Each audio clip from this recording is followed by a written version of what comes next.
እንዴት አላችሁ የተከበራችሁ አድማጮቻችን? 433 ባራዳ ኤፍኤም 95.1 ኤንዞ ማሬስካ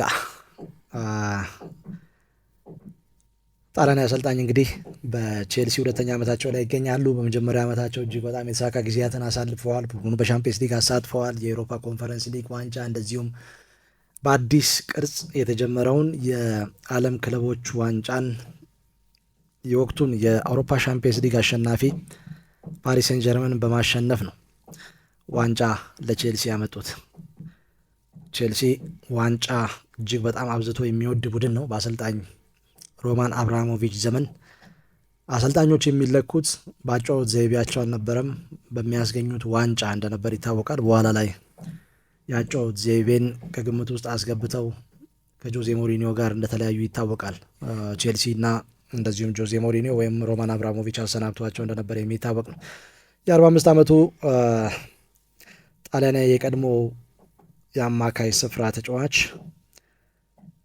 ኤንዞ ማሬስካ ሌስተር ሲቲን ወደ ፕሪሚየር ሊግ ካሳደጉ በኋላ ነው ቼልሲን የተረከቡት። በመጀመሪያ ዓመታቸው እጅግ በጣም ተቸግረው እንደነበር የሚታወቅ ነው። በተለይ ከስኳድ ስፋት አንጻር ለእርሳቸው የሚሆኑትን ተጫዋቾች መምረጥ አንድ ነገር ነው፣ የማይፈልጓቸውን ተጫዋቾች ማሰናበትና ከኮንትራት ኢሹ ጋር በተገናኘ ክለቡ የሄደባቸው መንገዶች እጅግ በጣም ፈታኝ ነበሩ።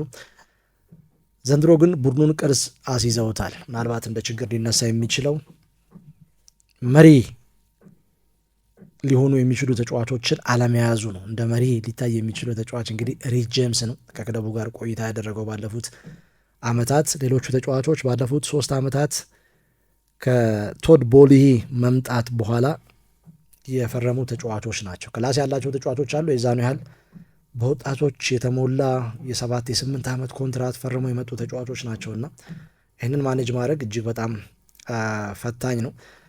ግን ደግሞ አሁን መስመር እያስያዙት ይገኛሉ። ኤንዞ ማሬስካ የፔፕ ጋርዲዮላ ተማሪ ናቸው፣ ያንንም እየተገበሩ ይገኛሉ። ባለፈው ሊቨርፑልን 2-1 ያሸነፉበት መንገድ ያቺ የዊሊያም ኤስቴቫኦ ጎል ከተቆጠረች በኋላ ደስታቸውን የገለጹበት ጥልቅ የሆነ ፍቅር ኦፍኮርስ በሁለተኛ ቢጫ ካርድ በቀይ ካርድ እንዲወጡ አድርጓቸዋል። ግን ታክቲካዊ ቅያሬያቸው በጉዳት ያሁሉ ተጫዋች አጥተው መጨረሻ ላይ ያስመዘገቡት ውጤት ሁልጊዜም ቢሆን የቼልሲ ደጋፊዎች ያቺን ቀን እንዳይረሱ የሚያደርግ አጋጣሚ ነበር። ሜሌሻ ኤንዞ ማሬስካ ማርክ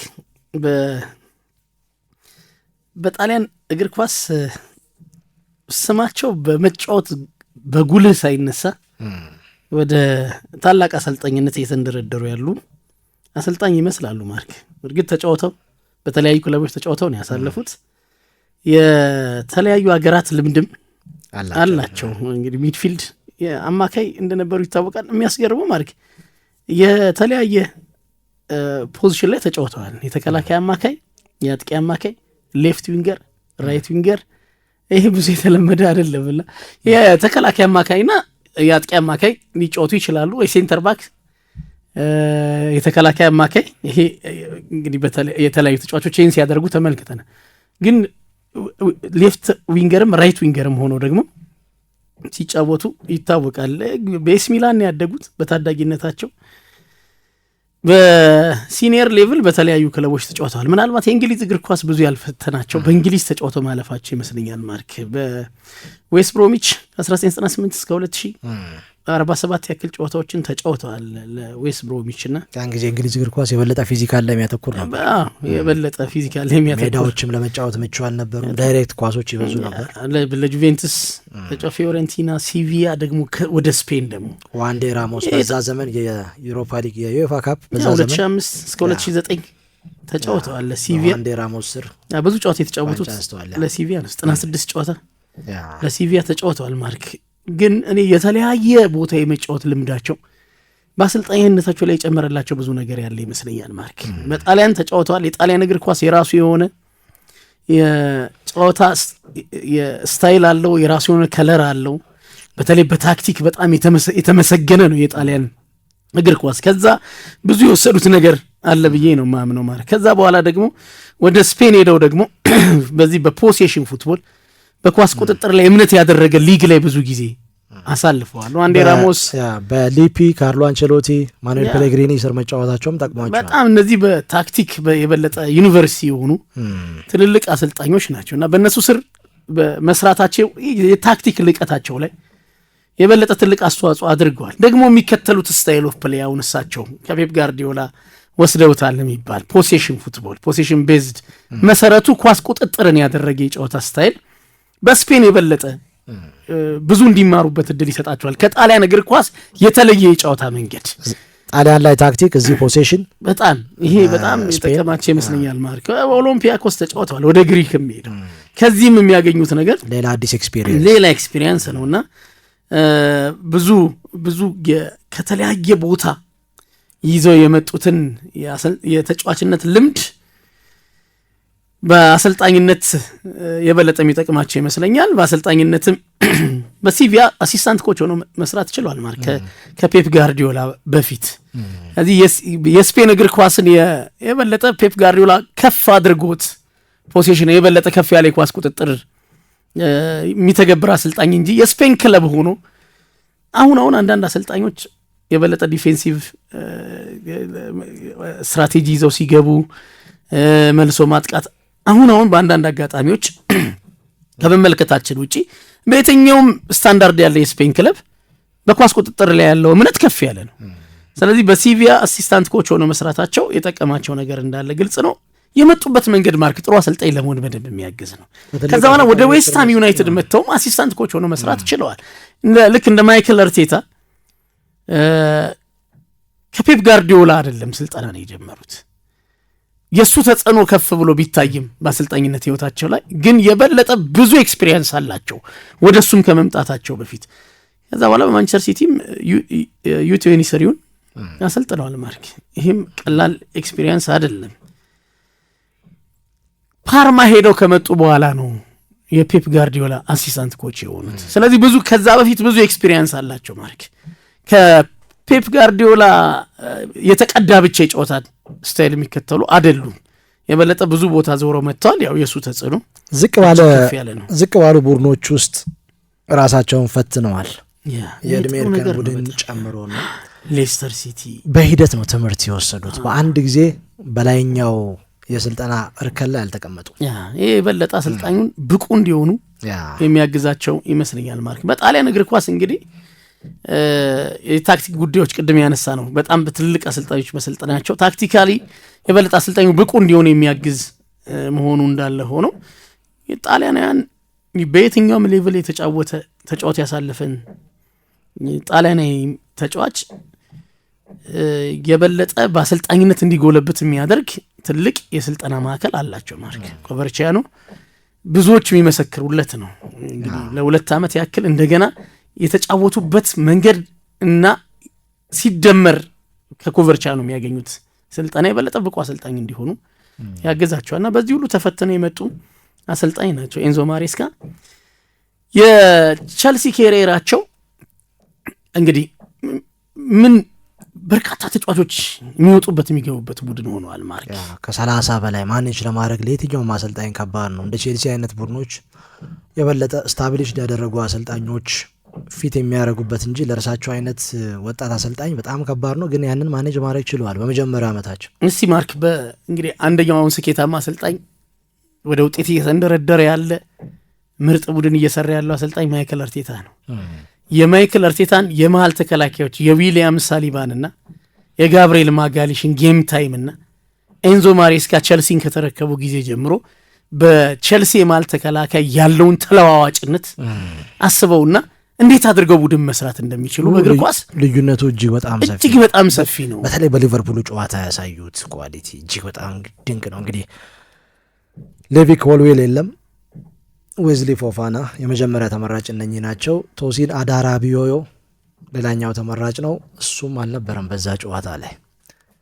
ሌሎች የተከላካይ ስራ ተጫዋቾችም አልነበሩም። ትሬቮ ቻሎባ በቅጣት አልነበረም። ስለዚህ የተጠቀሙት ጆሽ አቺምፖንግና ቤኗ ባዲያሺል እነሱም ተጎዱ። ከዛ በኋላ ዮሬል ሃቶና ያለ ቦታው ሪድ ጄምስ እርግጥ ሁለገብነትን አሳይተውታል። የቀኝ መስመር ተከላካይ እንደሆነ ይታወቃል። በዓለም ክለቦች ዋንጫ የፍጻሜ ጨዋታ የመሀል አማካይ አድርገው ከሁለቱ የአማካይ ተከላካዮች መካከል አንዱ አድርገውታልና ተለዋዋጭነት እንግዲህ በዚህ ረገድ ሁለገብ አድርገው መጠቀማቸው ያላቸውን አቅም በሚገባ የሚያሳይ ነው። በነገራችን ላይ ፉትቦል እና ቼዝ በዛ ነው ቴሲስ የሰሩት በኮቬርቺያኖ እና በእግር ኳስ እጅግ በጣም ወሳኝ ነገሮች ፖዚሽናል ፕሌይ እና ስትራቴጂ ነው ብለውም ያምናሉ። እና አንድ ተጫዋች የቼዝ ተጫዋች ሜንታሊቲ ሊኖረው ይገባል። ማቀድ፣ ከዛ ውጪ ለሚመጣበት ፈተና ምላሽ መስጠት፣ ከዛ ውጪ ነገሮችን አሬንጅ ማድረግ ይኖርበታል ብለው ያምናሉ። እና ለሚገጥመው ፈተና ራሱ ተጫዋቹ መፍትሄ እንዲሰጥ አድርገው ነው ተጫዋቾችን የሚያሰለጥኑት። ሜዳ ላይም የሚታየው ነገር ይሄ ነው። በጠባብ ስፔስ ውስጥ መጫወት የሚያስችል አቅም ያላቸው፣ በራሳቸው አቅም ሜዳ ላይ ለሚገጥማቸው ፈተና ራሳቸውን ብቁ የሚያደርጉ ተጫዋቾችን ነው በቼልሲ በኩል የምንመለከተውና ወጣት ናቸው። በቅርብ ጊዜ እግር ኳስ ተጫዋች ነበሩ። የተጫዋቾችን ሜንታሊቲ በሚገባ ጠንቅቀው ያውቃሉ። ከፔፕ ጋርዲዮላ የወሰዷቸውን ግብአቶች የሚጠቀሙ ናቸው። ተጫዋቾች ኢንቨርት ማድረግ፣ በአንድ የአማካይ ተከላካይ ሚና መጫወት፣ ሁለገብነት፣ ሜዳ ላይ ላለ ፈተና በሙሉ መፍትሄ መስጠት የሚያስችል አቅም እንዳላቸው በተለይ ስታንፎርድ ብሪጅ ላይ የተከናወነው ጨዋታው አቻ ውጤት እንኳን ቢያልቅ መደነቅ ያለባቸው አሰልጣኝ እንደሆኑ በሚገባ አሳይተዋል። በእያንዳንዱ ሞመንት ጨዋታውን የሚያነቡበት መንገድ ልክ እንደ ቼዝ አይነት ጌም ነበር የነበረው። ለአሰልጣኝ አርነ ስሎት ውሳኔ እሳቸው ልክ እንደ ቼዝ የሆነ ነገር ያደረጉ ነበር። በተለይ ጊተንስ እና ደግሞ ዊሊያም ካርቫዮ፣ ዊሊያም ኤስቴቫኦ እነኝን ተጫዋቾች ቀይረው ካስገቡ በኋላ እንደዚሁም ሮሜዮ ላቪያ የዶሚኒክ ሶቦዝ ላይ ቀኝ መስመር ቦታ ላይ ድክመቱን አይተው ሪያን ግራቨንበር ወደኋላ መጥቶ ሲጫወት ያንን ሀፍ ስፔስ መጠቀምና በዛ በኩል መጫወት አዋጭ እንደሆነ ተረድተው ፈጣን ረፍት የለሽ እንቅስቃሴ የሚያደርጉ ተጫዋቾችን ነው በዛ በኩል ያሰለፉት። ኦቨርሎድ ፕሪንሲፕል ተጠቅመዋልና ከእድሜያቸው የቀደሙ አሰልጣኝ ይመስላሉ። በዚህ ረገድ በጣም የሚወደሱት አሰልጣኝ በዚህ እድሜ አሰልጣኝ ራፋ ቤኒቴዝ ነበሩ። በቫሌንሲያና በኋላ ወደ ሊቨርፑል ከመጡ በኋላ የአሰልጣኙን ማርክ የታክቲክ ልህቀት በደንብ የሚያሳዩ ትልልቅ ጨዋታዎች ማንሳት ይቻላል። በሳቸው አይምሮ ስኬታማ የሆኑባቸው ጨዋታዎች አንደኛ የፓሪስ ሰን ጀርመን ጨዋታ ነው። ማንም ሰው በዚህ መልኩ ፓሪስ ሰን ጀርመን ዶሚኔት ይደረጋል ብሎ ማንም ሰው ግምት አልነበሩ። ጨዋታውን በቀላሉ ፓሪስ ሰን ጀርመን ያሸንፋል የሚሉ ግምቶች ሲሰጡ የነበረበት ጨዋታ እንደሆነ ይታወቅ። ከጨዋታ ውጪ የሚያደርግ የታክቲክ አቀራረብ እሳቸው ቅድም ስታነሳ የነበረው ይሄ እቅድ የጨዋታ እቅዳቸው በጣም ድንቅ ነበር። ማርክ ሬስ ጄምስን በአንድም ጨዋታ በዚህ ፖዚሽን ሲጫወት አልተመለከት ነው። ለዛ ጨዋታ የነበራቸውን ጥልቅ ዝግጅት የሚያሳይ ነው። ምክንያቱም የፓሪስ ሰን ጀርመን ትልቁ ኳሊቲ አማካዩ ላይ ያለው ኳሊቲ፣ ስለዚህ አማካዩን መቆጣጠር ጨዋታውን ማሸነፍ እንደሚቻል በደንብ ተረድተው በአማካዩ ላይ በጥልቅ ዝግጅት አድርገው የመጡበት ጨዋታ ያንን በደንብ ስኬታማ አድርገውታል። በሙሉ የውድድር ዘመኑ ሉዊስ ኤንሪኬ እንደዛ ሲቸገር አይተነው አናውቅም። በጨዋታ ውስጥ መፍትሄ እስኪያጥረው ድረስ ዶሚኔት አድርገውታል አሰልጣኝ ኤንዞ ማሬስካ። ስለዚህ ጥሩ ጌም ፕላነር ናቸው። ከኑኖ ሜንዴዝ ጀርባ ኮል ፓልመር ተደጋጋሚ ሩጫዎችን እንዲያደርግ 2 ጎሎችንም እንዲያስቆጥር ምክንያቱ እርሳቸው ናቸው። ጥሩ ጌም ፕላነር እንደሆኑ ያ ጨዋታ ጥሩ ማሳያ ነው። ሁለተኛው ሌላ ጥሩ ማሳያ የሊቨርፑል ጨዋታ ነው። ማርክ የመጀመሪያ ፕላናቸው እንግዲህ ጨዋታ የምታሸንፍባቸው መንገዶች በግልጽ ይታወቃል። አንደኛው የመጀመሪያው ጌም ፕላንህ ነው። የመጀመሪያው ጌም ፕላንህ ግን ላይሰራ የሚችልበት አይነት ፈተና ይገጥማል በጨዋታ ውስጥ። ስለዚህ ሁለተኛው ሀፍታይም ማኔጅመንት ነው። ሶስተኛው ኢን ጌም ማኔጅመንት ነው። አሰልጣኝ ኤንዞ ማሬስካ በሊቨርፑሉ ጨዋታ ከመጀመሪያ ጌም ፕላናቸው ይልቅ ጨዋታውን ያሸነፈላቸው ኢን ጌም ማኔጅመንታቸው፣ ጨዋታውን ማኔጅ ያደረጉበት እዛው ተጫዋቾችን ፖዚሽናል ሺፍት የቦታ ለውጥ ማድረግ ተቀይረው የሚገቡ ተጫዋቾች፣ የሲስተም ለውጥ፣ ታክቲካል ፍሌክሲቢሊቲ፣ ሁሉንም ነገር ያየንበት ጨዋታ ሁሉንም ነገር ይሄ በጨዋታ ውስጥ አሰልጣኙ እንዴት አድርገው ጨዋታ መምራት እንደሚችሉ ጥሩ ማሳያ ይመስለኛል። ማርክ ግን ወጥ የሆነ ቡድን ለመገንባት የክለቡ የተጫዋቾች ዝውውር ፖሊሲ ለአንድ ቡድን ግንባታ ለአሰልጣኝ ተስማሚ ሆኖ አይታየኝም። እኔ ማርክ የበለጠ ለቡድኑ ከወጪ ገቢ አንጻር በጣም ለቡድኑ ተስማሚ ነው። ከቢዝነስ አንጻር ለሜዳ ላይ ለቡድን ግንባታ ግን ፈጽሞ ተስማሚ አይደለም። ቅድም ለማሳያ ሁለቱን የአርሰናል የማል ተከላካዮች የጠራውበት ምክንያት ከዚህ ጋር የተያዘ ነው። ማይክል አርቴታ በእነዚህ ተጫዋቾች ያደረገውን የጨዋታ ቁጥርና ኤንዞ ማሬስካ ሁለት ፓርትነር ሴንተር ባኮችን ለማግኘት ምን ያክል የበዙ ተጫዋቾችን በቁጥር እንደተጠቀሙ ማየት ብቸኛው የቸልሲ የዝውውር ፖሊሲ ለአንድ አሰልጣኝ ቡድን ግንባታ ተስማሚ እንዳልሆነ በግልጽ ማሳያ ነው የሚል እምነት አለ። ማርክ የተለያዩ ተጫዋቾች እንዲጠቀሙ እንደ ምሳሌ ያነሳ ነው እንጂ ይህንን ፖዚሽን የተለያዩ ቦታዎች ላይ ይሄ ፈተና ገጥሟቸዋል አሰልጣኙ። ብዙ ተጫዋቾች መምጣታቸው፣ ብዙ ተጫዋቾች መልቀቃቸው። ስለዚህ ጊዜ ቢሰጣቸው ከሆኑ እሳቸው ከሚመርጧቸው ተጫዋቾች ጋር ቆይታ እንዲያደርጉ ተጫዋቾች መውጣት ተርኖቨሩ ቢቀንስ የበለጠ ጠንካራ ቡድን መስራት የሚችሉ አሰልጣኝ ይመስሉኛል። ማለት ተጨማሪ ተጫዋቾችን እንደሚፈልጉ ገልጸዋል። እንግዲህ ቼልሲ ብዙ ተጫዋቾችን ይዟል፣ ግን ደግሞ የስኳድ ጥልቀቱ ሊፈተሽ እንደሚገባ ያለፈው የሊቨርፑሉ ጨዋታ በትክክል ያሳየ ነው። ከማንቸስተር ዩናይትድ ጋር በኦልድ ትራፎርድ ባደረጉት ጨዋታ የሮበርት ሳንቼዝን ቀይ ካርድ ተከትሎ ግብ ጠባቂ አስገብተው አንድ አውትፊልድ ተጫዋች መቀየራቸው ግዴታ ነው። ከዛ በኋላ ግን ፔድሮ ኔቶን ቀጥሎ ደግሞ ኮል ፓልመርን በአስገዳጅ ሁኔታም ቢሆን ቀይሮ ማስወጣታቸው ጥያቄ ተነስቶበታል። የበለጠ ደግሞ በፔድሮ ኔቶ ላይ የወሰኑት ውሳኔ ከፍተኛ ትችት ስቲቫዮንም አስወጥተውና ፈጠራው እንዳለ ወድሟል። በዛው በእርግጥ ዝናብ እየዘነበ ነበር፣ ሜዳው ጉልበት ይፈልጋል። እንደ ፔድሮ አይነት ተጫዋቾች ለዛ ጨዋታ ለመልሶ ማጥቃት እንቅስቃሴ ኦብቪየስሊ ምቹ የሆኑ ተጫዋቾች ናቸው። ስቲቫዮን መጀመሪያ ወስነው ማርክ ስቲቫዮን ቀይረው ሲያስወጡ ትክክለኛ ውሳኔ በጣም ሌላ ምክንያቱም የበለጠ ፈጠራውን ያግዛል በሚል ነው በቋሚ አሰላለፍ ያስጀመሩት። ጨዋታው ሰው ሲጎል ግን የበለጠ ወርክሬት ይፈልጋል። ተጫዋቾች ከአንድ ሰው በላይ የተወሰነ አስተዋጽኦ ማድረግ አለባቸው። እያንዳንዳቸው ተጫዋቾች ቴክኒካሊ ሪች የሆኑ ተጫዋቾች ደግሞ እንደዚህ አይነት ከኳስ ውጭ ያለ እንቅስቃሴ ብዙ የሚመቻቸው አይነት አይደለም። የመጀመሪያ ውሳኔያቸው እሱ ነበር። ከዛ በኋላ ፔድሮ ኔቶን እንደገና በሌላ ውሳኔ እነሱ ከወጡ ምናልባት የኮል ፓልመር ጉዳት ቀድሞ ተከስቶ ቢሆን ይህን ውሳኔ ያሳልፋሉ የሚል እምነት የለኝም። ማርክ ሁለቱን ካስወጡ በኋላ ኮል ፓልመር እንደገና በጉዳት ይወጣባቸው።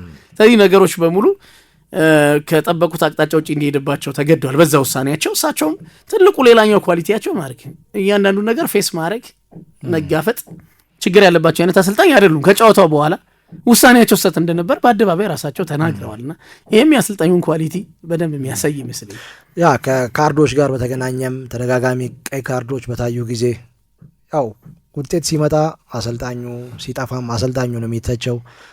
ተጫዋቾች በቀይ ካርድ በወጡ ቁጥር ደግሞ የተጫዋቾችን የስነልቦና ደረጃ፣ የአእምሮ ጥንካሬ፣ የዲሲፕሊን ችግር አንድ ላይ የሚያያይዝ ነው። ተጫዋቾችን በየጨዋታው በቀይ ካርድ የሚያጣ ቡድን ደግሞ ውጤት ለማምጣት ያለው እድል እጅግ በጣም ዝቅተኛ ነው። ያንን ደግሞ በቅርብ ጊዜ አይተናል። በማንቸስተር ዩናይትድ 2-1 በብራይተን ኤንድ ሆቭ አልቢዮን 3-1 የተሸነፉበት ጨዋታ በመጨረሻው ደቂቃ ላይ ሆነ እንጂ ጆዋው ፔድሮ ምናልባት ቀድሞ ቀይ ካርድ ቢመለከት በቤኔፊካም የመሸነፍ እድል ነበራቸው። ያም ጥያቄ ያስነስቶባቸዋል። ዲሲፕሊን እና ቼልሲ በቅርብ ጊዜ ጥያቄ ሲነሳ እንደነበር ይታወቃል። በጣሊያን እግር ኳስ ሜዛላ የሚባል ሮል አለ። በዚህ በ4-4-2 ዳይመንድ ሬጂስታ 6 ቁጥሩ ነው። አንደኛው ዲስትሪጂዮትሬ ዴል ጂዮኮ የሚሉት ነው፣ የተጋጣሚ ቡድን እንቅስቃሴ የሚያፈራርስ። ሌላኛው ሜዛላ ነው። ቀጥሎ ያለው ደግሞ ትሬኳርቲስታ ነው። ፒርሎ ሬጂስታ ነው። ጋቱሶ ዲስትሪጂዮትሬ ዴል ጂዮኮ ነው። ያው የማፈራረስ ባህሪ ያለው ማለት ነው በጣሊያንኛ። ሜዛላ ክላረንስ ሲዶርፍ፣ ካካ ትሬኳርቲስታ ቦታ የዚህ የካርሎ አንቸሎቲ ታላቁ ኤሲ ሚላን ከአሪጎ ሳኪ በኋላ ወይም ከካፔሎ በኋላ የመጣው ኤሲ ሚላን እጅግ በጣም ድንቅ ነበረ። እንደዚህ አይነት ሚና ይዘው ነበር ይጫወቱ የነበረው ልክ ክላረንስ ሲዶርፍ በነበረው ሚና በጣም ፈጣን ተለዋጭ እንቅስቃሴ የሚያደርጉ የፈጠራ አቅማቸውን ከፍ ያለ ኢነርጂ ያላቸው ጥሩ ሙቭመንት የሚያደርጉ ኳስ ላይ የተረጋጉ ጨዋታን የሚያነቡበት መንገድ ጥሩ የሆነ አሰልጣኝ ተጫዋች ነበሩ በጊዜያቸው። የታክቲክ እውቀታቸውም እጅግ በጣም የላቀ ነው። ኳስ የማቀበል ኳሊቲያቸው እነኚህን ነገሮች በሙሉ አሁን ቼልሲ ላይ እናያለን። የአሰልጣኞች እንደዚህ አይነት ተጫዋቾችን ይፈልጋሉ። በደንብ ፈጣን ተጫዋቾች፣ ቨርሳታይል ተጫዋቾች፣ ኢነርጂ የተሞሉ ተጫዋቾች ይፈልጋሉ እና በቴክኒክ የላቁ ተጫዋቾች የበለጠ ይፈልጋሉ። እነዚህ ሁሉ አሉ። ማርክ የካይሴዶን ኢነርጂ፣ የኤንዞ ፈርናንዴዝን ኢነርጂ፣ የላቪያን ኢነርጂ ተመልከት ማርክ። ፈጣን ናቸው። ወርክሬታቸው በጣም ጥሩ ነው። ቨርሳታይል ናቸው እነዚህ ተጫዋቾች። 6ም 8ም 10ም እየሆነ ኤንዞ ፈርናንዴስ ሲጫወት እየተመለከት ነው በአሰልጣኝ ኤንዞ ማሬስካ እና እሳቸው የነበራቸውን ነገር በቡድን ስብስባቸው ውስጥ ከተለያዩ ተጫዋቾች ማግኘት ይፈልጋሉ። ከአንድ ተጫዋች ይህን ሁሉ ነገር የምታገኝበት እድል የለም ማርክ። አሁን ያነሳናቸው ነገሮች ግን ከተለያዩ ተጫዋቾች የበለጠ ቡድናቸው ሙሉ እንዲሆን ከተለያዩ ተጫዋቾች ይህንን ኳሊቲ ማግኘት ይፈልጋሉና ስብስቡ ውስጥ አለ። ስብስቡ ወጣት መሆኑ እና የመውጣት መግባቱ የሚቀንስ ከሆነ የበለጠ አሰልጣኙ ትልቅ ነገር መስራት የሚችሉ ይመስላሉ ማርክ። ኤንዞ ማሬስካና ቼልሲ ታክቲካዊ ተለዋዋጭነት እንደዚሁም ደግሞ በቼልሲ እያሳለፉ ያለው ጊዜ ባለፈው ዓመት የዩሮፓ ኮንፈረንስ ሊግ እና የዓለም ክለቦች ዋንጫ ያነሱት አሰልጣኝ በቼልሲ ምን ያህል ስኬታማ ጊዜ ያሳልፋሉ? ቼልሲ የተረጋጋ ጊዜ ያሳለፈ በአሰልጣኝ ቶድ ቦሊ ዘመን በእርሳቸው ስር እንደሆነ እየተመለከትን ነው የምንገኘው። ከዚህ በፊት 5 አሰልጣኞችን ቀያይሯል። አሁን ግን ለሁለተኛ ተከታታይ ዓመት በክለቡ ቆይታ እያደረጉ ይገኛሉ አሰልጣኝ ኤንዞ ማሬስካ። ዘንድሮ ቼልሲ ስኬታማ ጊዜያትን ሊያሳልፍ ይችላል እንዳለፈው ዓመት ወይስ አሰልጣኙ ምን ሊያደርጉ ይችላሉ? በእርግጥ ረዥም ጊዜ የሚፈልግ ቡድን ነው። ምክንያቱም ፖቴንሻል ነው ያለው። በትልቅ ደረጃ ዋንጫ ለማምጣት አብሮ መቆየት፣ የተጫዋቾች በግል ብስለት እጅግ በጣም ወሳኝ ነው። ሀሳብ አስተያየት አድርሱን። እንደዚሁም ደግሞ ሰብስክራይብ አድርጉ። በየጊዜው እንደዚህ አይነት መረጃዎችን ወደ እናንተ የምናደርስ ይሆናል። ስላዳመጣችሁን ከልብ እናመሰግናለን።